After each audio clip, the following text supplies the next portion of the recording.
Assalamualaikum warahmatullahi wabarakatuh. Bismillahirrahmanirrahim. Innal hamdalillah nahmaduhu wa nasta'inuhu wa nastaghfiruh wa na'udzu billahi min syururi anfusina wa min sayyiati a'malina. May yahdihillahu fala mudilla lahu wa man yudlil fala hadiya lahu wa ashhadu an la ilaha illallah wahdahu la syarika lahu wa ashhadu anna Muhammadan abduhu wa rasuluh arsalahu bil huda wa dinil haqqi liyudhhirahu 'ala ad-dini kullihi wa kafa billahi shahida. Inna Allaha wa malaikatahu yusalluna 'alan nabi ya ayyuhalladzina amanu sallu 'alaihi wa sallimu taslima. Allahumma salli wa sallim wa barik ala 'abdika wa rasulika sayyidina wa nabiyyina Muhammadin wa ala alihi at-tayyibin wa sahabatihi al-ghurril mayamin wa tabi'in lahum bi ihsanin ila yaumiddin.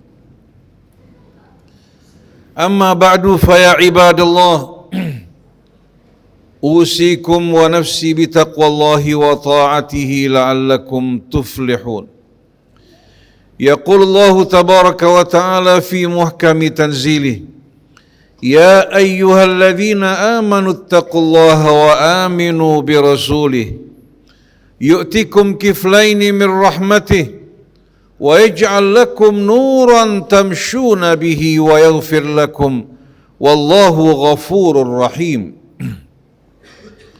Li'alla ya'lama ahlul kitabi alla yaqdiruna ala syai'in min fadlillah wa anna al-fadla biyadillahi yu'tihi man yasha wallahu dhul fadlil azim. Para jamaah hadirin jamaah Jumat Masjid Silaturrahmi yang dirahmati Allah, alhamdulillah wa syukrulillah atas hidayahnya untuk kita semua hingga kita mengenal dari mana kita berasal, kemana kita akan kembali, untuk apa kita hidup dalam kehidupan dunia ini, dan bagaimana cara hidup yang benar, yang sesuai dengan tujuan kita diciptakan dan ditempatkan di atas muka bumi ini. Banyak manusia menjalani kehidupan, meraih kekayaan, kedudukan, demikian pula gelar yang membuat dirinya menjadi seorang yang terpandang dan terkenal. Orang menganggap dirinya sebagai seorang sukses yang berhasil. Sebagai seorang hadirin sekalian, konglomerat yang menduduki rating pertama, kedua, ketiga, mengumpulkan kekayaan sekian banyak. Tapi sayang, sungguh sayang, dia mempersiapkan untuk kehidupan yang fana, lupa kehidupan yang kekal dan abadi. Setelah dia menggapai mengumpulkan apa yang dicita-citakan dalam hidupnya, ternyata kehidupannya bagikan seorang yang mengejar bayang-bayang fata morgana. Begitu mencapai hadirin sekalian, tempat yang diduga di sana terdapat air, ternyata dia tidak menjumpai apa-apa. Tapi di tempat tersebut ternyata berakhir hidupnya, dia memenuhi panggilan Allah tanpa bekal persiapan yang dibawa ke hadapan Allah Subhanahu wa ta'ala. Untuk menghindari kita semua, menyelamatkan kita dari kehidupan yang sia-sia tak bermakna. Usaha, letih, lelah, tapi tidak menghasilkan apa-apa yang kita inginkan. Justru menjerumuskan dalam derita kehidupan dunia dan derita akhir tiada akhir di hari kemudian nanti. Sebagaimana yang Allah Subhanahu wa ta'ala ingatkan dalam suratul Ghashiyah. Hal ataka hadithul Ghashiyah wujuhu yawma idzin khashi'ah amilatun nasibah tasla narar hamiyah tusqa min ainin aniyah laisa lahum ta'amun illa min dhari' la yusmin wa la yughni min ju'. Allah bertanya kepada kita semuanya, apakah telah sampai kepada kalian semua berita mengenai petaka, bencana, kehancuran yang akan menyelimuti seluruh kehidupan di atas muka bumi ini? Bukan hanya kecelakaan, kehancuran yang bersifat lokal, tapi kehancuran yang menyeluruh dan menyelimuti seluruh kehidupan di atas muka bumi sebagai pertanda berakhirnya kehidupan dunia ini. Wujuhu yawma idzin khashi'ah.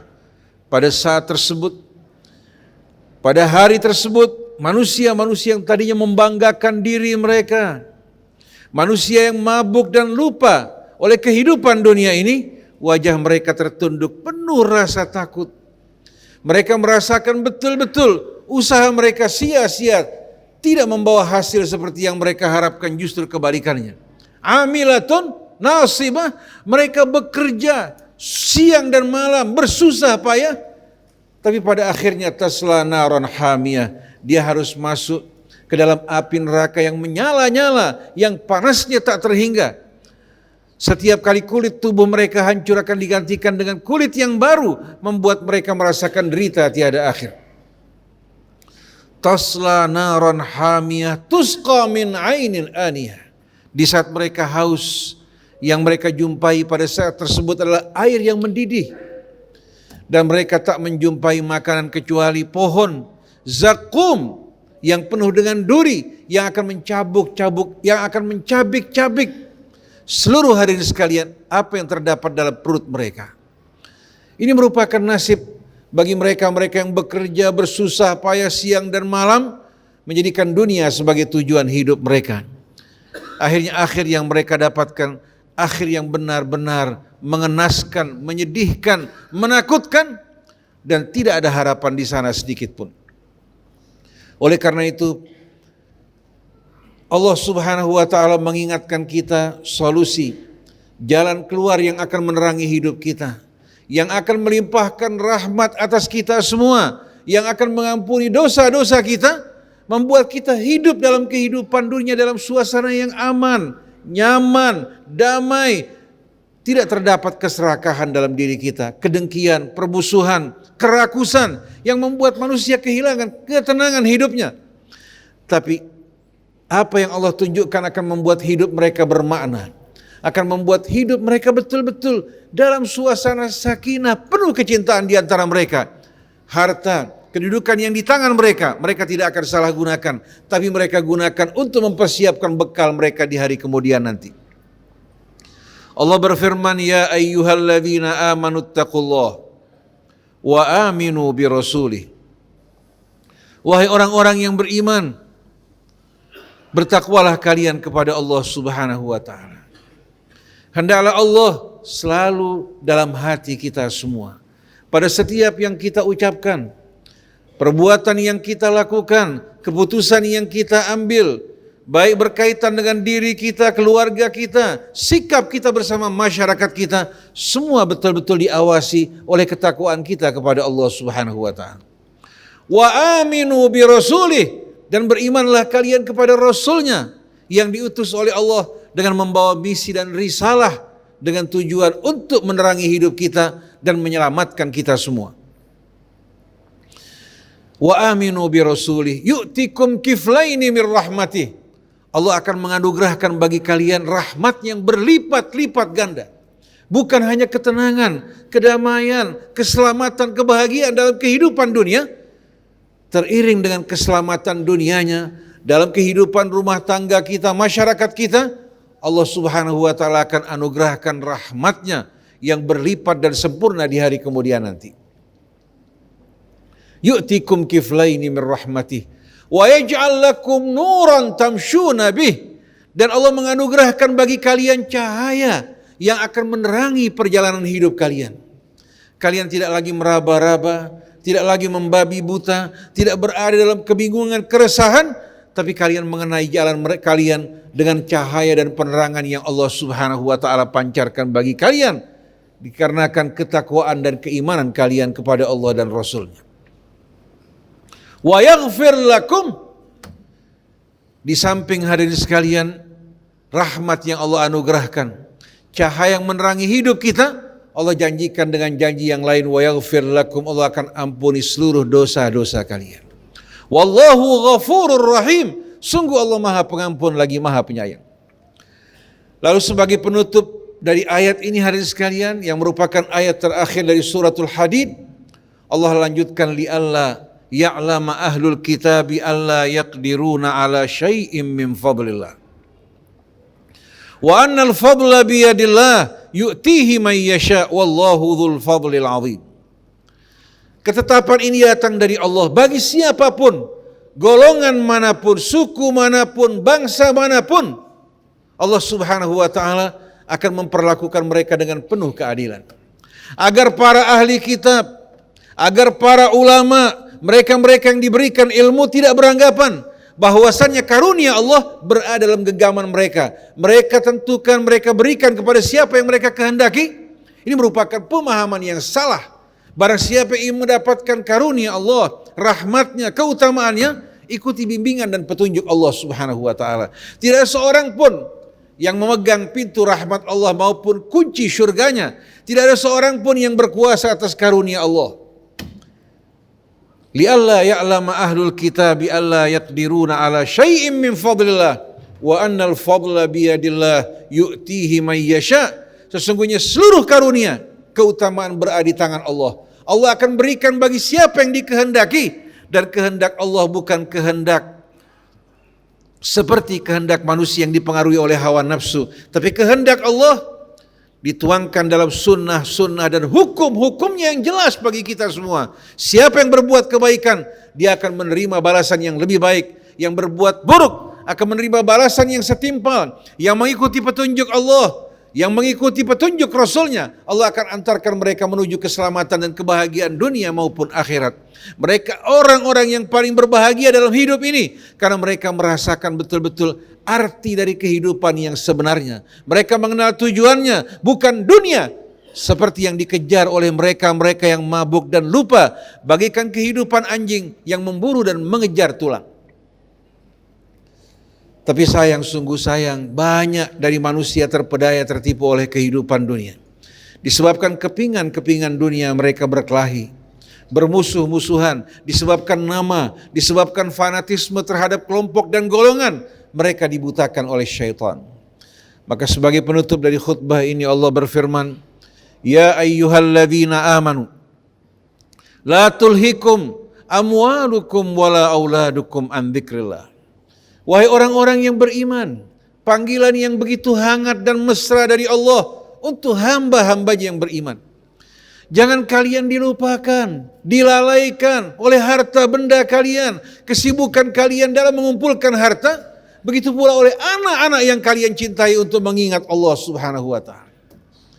Jangan harta maupun keluarga kita memalingkan dan mengeluarkan kita dari jalan yang Allah Subhanahu wa ta'ala ridhai, dari petunjuk kitabnya dan Rasulnya. Wa may yaf'al dzalika fa ulaika humul khasirun. Siapa yang melakukan hal tersebut, maka mereka orang-orang yang amat-amat merugi. Walaupun mereka memiliki seluruh kekayaan dunia, kemudian Allah lipat gandakan, tidak akan berguna untuk menebus dirinya dari azab dan kemurkaan Allah Subhanahu wa ta'ala. Wa anfiqu mimma razaqnakum, infakkanlah sebahagian yang kami anugerahkan bagi kalian. Setelah kalian mencukupi diri kalian, keluarga kalian, lihat orang-orang di sekeliling kalian, kerabat, tetangga, begitu pula orang-orang yang membutuhkan bantuan kita dari saudara-saudari kita kaum muslimin maupun muslimat. Bahkan orang-orang di luar Islam, bila mereka butuh, apalagi mereka tetangga kita, apalagi di saat mereka menjadi kerabat kita, mereka memiliki hak pada harta yang Allah titipkan pada kita semua. Infakkan sebahagian yang kami berikan kepada kalian. Min qabli an ya'tiya ahadakumul maut, sebelum kematian datang menjemput kalian. Fayaqula rabbi laula akhartani ila ajalin qarib. Pada saat tersebut dia akan berkata, berandai-andai, wahai Tuhanku, dapatkah kamu tangguhkan aku walaupun hanya beberapa saat? Berikan aku kesempatan. Fa'asaddaqa wa akum minas salihin. Aku berjanji untuk menyedekahkan hartaku seluruhnya, Dan aku berjanji akan menjadi orang-orang yang soleh. Itu harapan dambaan yang diharapkan oleh mereka yang dulu kikir, menimbun harta benda mereka, mengumpulkan aset, mengumpulkan surat-surat tanah, emas, perak dan lain sebagainya.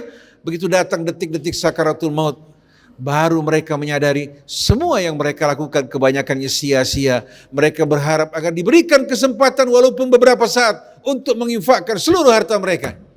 Wala yuakhirallahu nafsan idza jaa ajaluha.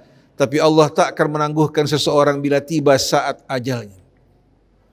Wallahu khabirum bima ta'malun. Sungguh Allah amat mengetahui apa yang kalian lakukan.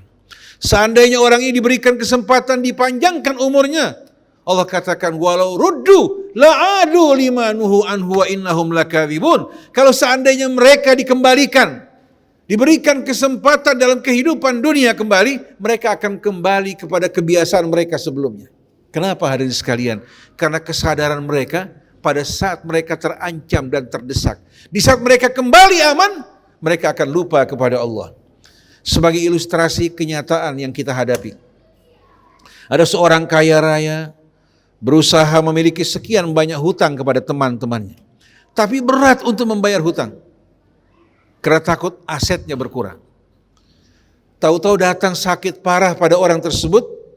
Lalu dia panggil keluarganya, panggil temannya, dia minta buku catatan hutangnya. Kemudian dia mengatakan bayarkan hutang saya untuk fulan, untuk fulan, untuk fulan, untuk fulan. Disebutkan satu persatu. Subhanallah, tidak lama kemudian keadaannya pulih. Sedikit demi sedikit Allah kasih kesehatannya kembali dan dia kembali segar seperti sebelumnya. Dia bilang sama keluarganya, tangguhkan dulu. Sampai saya sehat, saya akan menyelesaikan hutang saya. Begitu dia sehat, kembali pulih sebagaimana biasa, kembali hari sekali dia menunda-nunda pembayaran hutangnya. Begitu pula keadaan orang yang sadar pada saat menghadapi ancaman, begitu dia kembali sehat, kembali selamat dan aman, kembali dia lupa kepada Allah sebagaimana yang terjadi pada Fir'aun. Berulang kali Allah berikan kesempatan. Sampai pada akhirnya ketika air sudah sampai hari sekalian di tenggorokannya, dia mengatakan sekarang saya beriman kepada Allah, kepada Tuhan yang disembah oleh Musa dan Harun. Dijawab oleh Allah, al-ana wa qad asaita qablu. Kemana sebelumnya? Apa sekarang kamu akan beriman? Padahal dulu kamu sebagai seorang yang menentang. Seandainya pada saat itu Allah selamatkan kembali, Fir'aun akan kembali kepada kebiasaan dan perbuatan. Mudah-mudahan Allah subhanahu wa ta'ala memberikan hidayahnya kepada kita semua. Meneguhkan iman kita, menuangkan ketakwaan ke dalam hati kita, hingga Allah subhanahu wa ta'ala menjaga kita dari perbuatan-perbuatan yang akan mendatangkan penyesalan dan mengundang azab Allah subhanahu wa ta'ala. Semoga Allah ampuni dosa kita seluruhnya, dosa kedua orang tua kita, guru-guru kita, seluruh kaum muslimin dan muslimat, dan marilah bersama-sama kita memohon ampun kepada Allah subhanahu wa ta'ala. Barakallahu li walakum fil Qur'anil azim, wa nafa'ani bima fihi minal ayati wa dzikril hakim, wa taqabbala minni wa minkum tilawatahu innahu huwas samiul alim, wa tubu ilallahi jami'an wastaghfiru innahu huwal ghafurur rahim. Alhamdulillahi rabbil alamin. Hamdan katsiran tayyiban mubarakan fihi kama yuhibbu rabbuna wa yarda. Allahumma salli wa sallim wa barik ala abdika wa rasulika sayyidina wa nabiyyina Muhammadin wa alihi wa sahbihi wa sallim. Ibadallah usikum wa nafsi bitaqwallah wa udzakirukum jami'an biqawlihi ya ayyuhalladzina amanu ittaqullah wal tanzur nafsum ma qaddamat lighad wattaqullaha innallaha khabirum bima ta'malun wa la takunu kalladzina nasullaha fa ansahum anfusahum ulaika humul fasiqun. La yastawi ashabun nari wa ashabul jannati humul faizun. Wa udzakirukum wa nafsi biqaulillahi tabaraka wa ta'ala الذي دعانا وحثنا على التوبة والإنابة إليه بقوله يا أيها الذين آمنوا توبوا إلى الله توبة نصوحا عسى ربكم أن يكفر عنكم سيئاتكم ويدخلكم جنات تجري من تحتها الأنهار يوم لا يخزي الله النبي والذين آمنوا معه نورهم يسعى بين أيديهم وبأيمانهم يقولون ربنا أتمم لنا نورنا واغفر لنا إنك على كل شيء قدير. اللهم اغفر للمؤمنين والمؤمنات والمسلمين والمسلمات الأحياء منهم والأموات وتابع بيننا وبينهم بالخيرات. رب اغفر وارحم وأنت خير الراحمين. اللهم أصلح أمور المسلمين. اللهم اجمع كلمة المسلمين. اللهم ألف يا ربنا بين عبادك المسلمين. اللهم وحد صفوفهم ولم شملهم وعلي كلمتك يا ربنا بتوحيدنا واجتماعنا على مرضاتك برحمتك يا أرحم الراحمين. اللهم اجعلنا من جندك فإن جندك هم الغالبون واجعلنا من حزبك فإن حزبك هم المفلحون واجعلنا من أوليائك فإن أولياءك لا خوف عليهم ولا هم يحزنون. ربنا آتنا في الدنيا حسنة وفي الآخرة حسنة وقنا عذاب النار يا عزيز يا غفار يا رب العالمين. ربنا تقبل منا إنك أنت السميع العليم وتب علينا إنك أنت التواب الرحيم. بفضل سبحان ربك رب العزة عما يصفون وسلام على المرسلين والحمد لله رب العالمين.